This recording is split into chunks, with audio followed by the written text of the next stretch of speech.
Changing your legal name on Chime is a straightforward process. Follow these steps to ensure your name is updated correctly. Step 1. Gather required documents. Before starting the process, collect the necessary documents that prove your name change. This may include a marriage certificate, divorce decree, or court order. Step 2. Log into your Chime account. Open the Chime app or website and log into your account using your credentials. Make sure you have a stable internet connection for a smooth experience. Step 3. Navigate to account settings. Once logged in, go to the account settings section.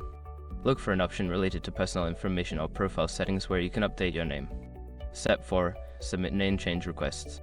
In the name change section, enter your new legal name as it appears on your documentation. Follow any prompts to upload the required documents that support your name change. Step 5. Confirm changes. After submitting your request, check for a confirmation message or email from Chime.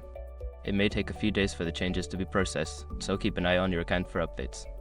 Once you've completed these steps, your legal name on Chime should be updated.